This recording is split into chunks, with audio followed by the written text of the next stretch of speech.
Hi, I'm Maya Erskine, and I'm Anna Konkle. And we're cute. Just kidding. And you're watching In Studio with the Hollywood Reporter. Thank you so much for being here. Huge fan of the us. show. And it's called PEN15. It's on Hulu. And you play 13-year-old versions of yourselves in middle school in the year 2000. Yes. When and how did you come up with this idea? We started talking about it maybe 6 years ago. Yeah. And it started from someone saying, what would you make? Because we were like trying to kind of think of something for TV that we would want to make together. And someone was like, if you could make anything super weird, because people kept saying, what will sell?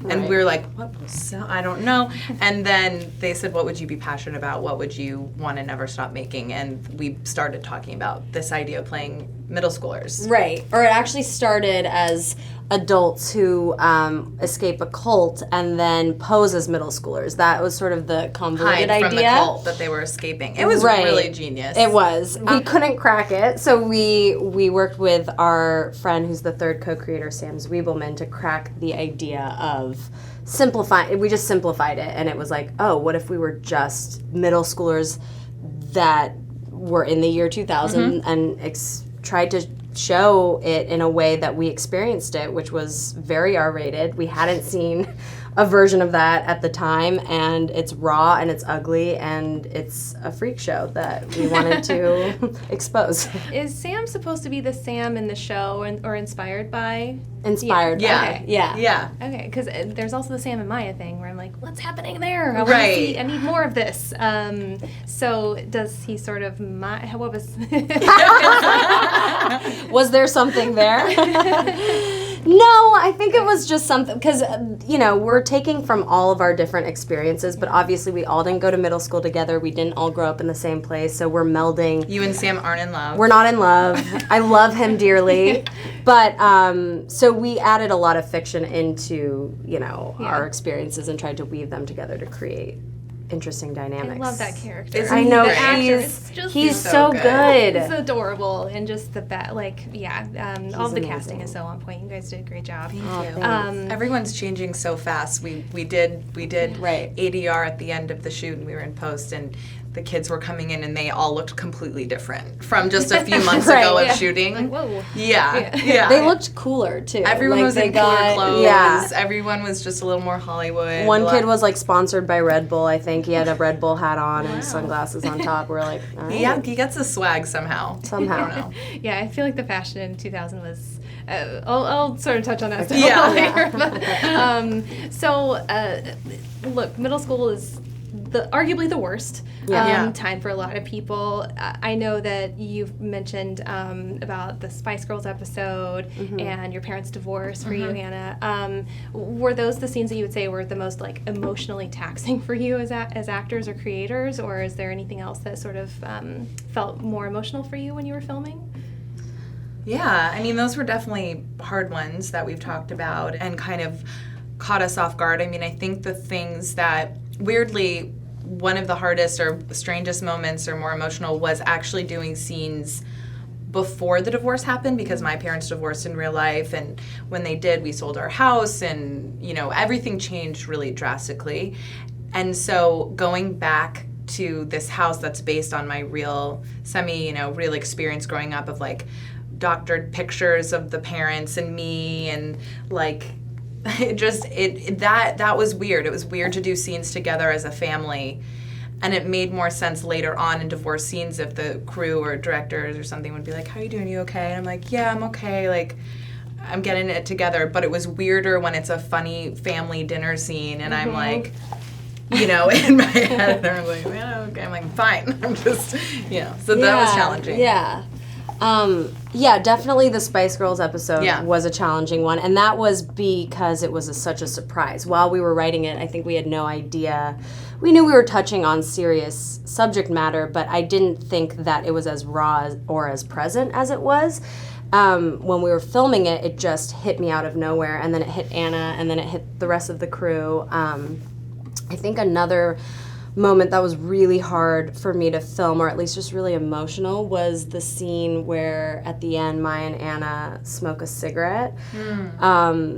Because I knew, A, this was the end of the show, and B, it was like the moment of really loss of innocence. That was like the first moment that you're seeing these two kids experience something, and as an adult looking back on that, it just had this whole layered effect that really was tough to get through. But did you have other moments like that where it sort of made you examine almost like, because, you know, I feel like everyone has their own version of what they think middle school or high school was like for them, but then other people may have experienced you differently. And did it sort of make you, I don't know, did it bring anything else up that maybe you hadn't realized before about your own experience in middle school? Or did anyone reach out to you afterwards like, hey, I remember you in middle school?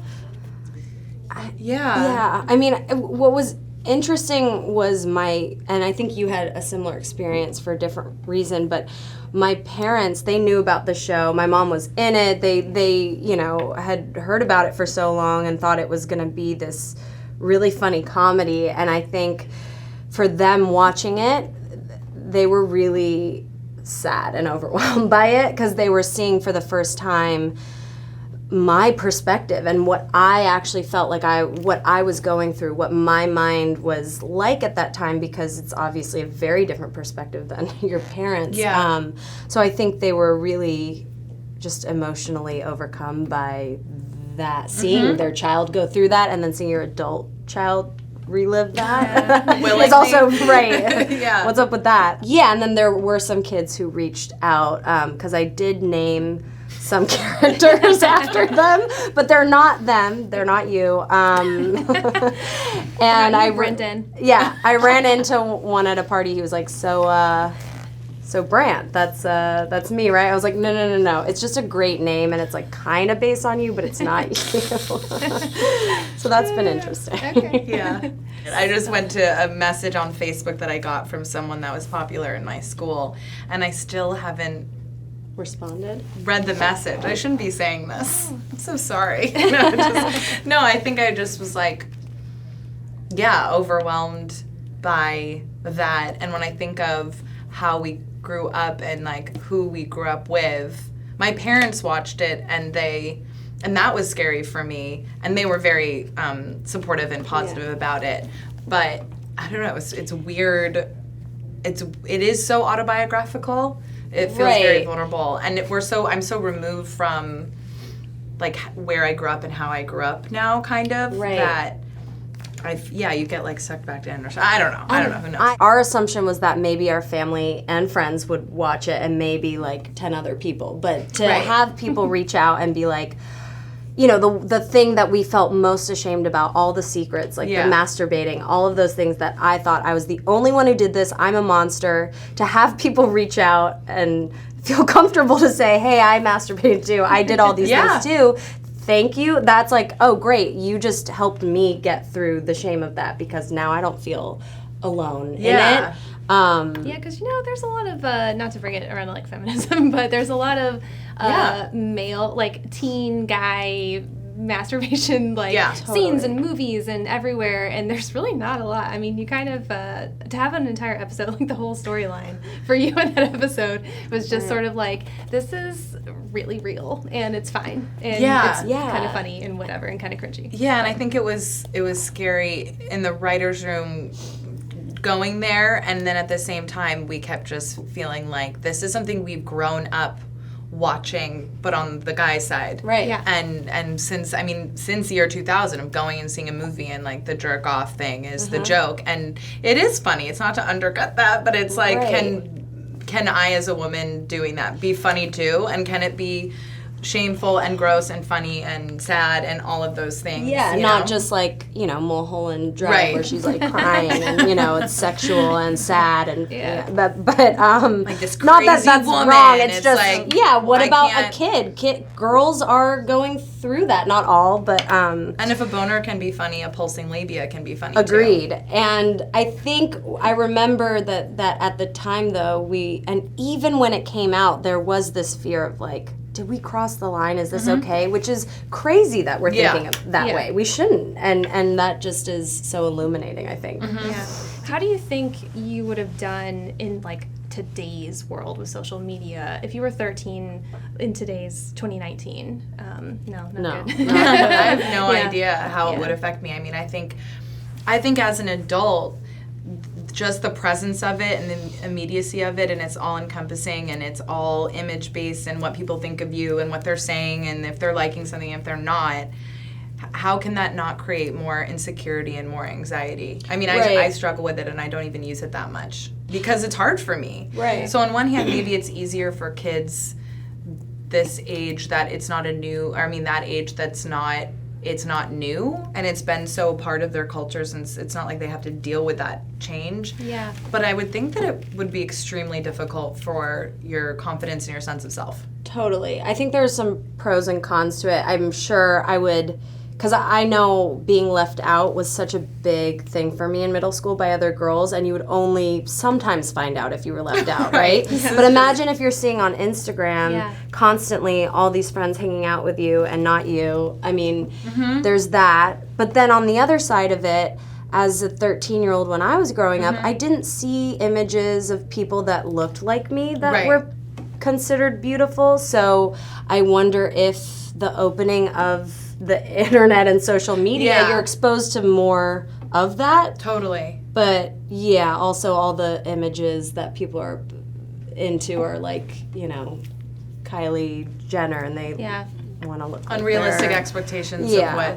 of what you're gonna look like. What is- I yeah. think. Yeah, For me, yeah. Even I remember when Britney Spears came out with, you know, the "Hit Me Baby One More Time" music video, and every guy in my school was like, she's the ideal, she's perfect, and she Right. had her huge tits and her like skirt, and it was just not, that was never gonna happen for me. Right, Do you know what I mean? right. So to hear that that's the ideal, and then to hear in your head like that's not you, is what we all deal with as women and men. I think everybody deals with that. Yeah. So it's on hyper speed now, I think. Yeah. No, you're right. Kids these days, though, that's all they know. They don't, Right. you know, Yeah. know different. So Yeah. I'm sure they're fine. Yeah. Yeah, it's great. They're great. Okay. Yeah, It's all they're good. It The is. world's good. So I kind of touched on it earlier, but everything from the production design, the soundtrack, all of those little details. You have an entire episode about the movie Wild Things, basically, or watching the movie Wild Things. How involved were you in those choices, and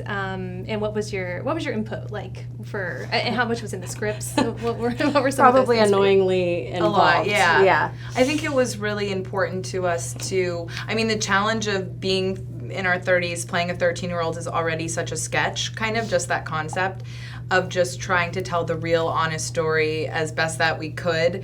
And so that meant for us that as best as we could, making the rest of the world as real and as possible. And how do we move away from kind of the shiny version of what it would be, and like you're falling into a memory. So you look to your left and it's the kid that looks just like the kid that sat next to you in science, not the TV version of it. Right. And that was true for the music and all of it, really. And everything. And I think just style-wise, when we were always thinking about, like, how do we capture this in a way that it does feel like you're being dropped into a memory, like visually at least. Right. And then yet you're also going to have these extreme surreal moments where, like, Yuki turns into an owl, or Maya's ass is huge from dancing in the mirror with the thong.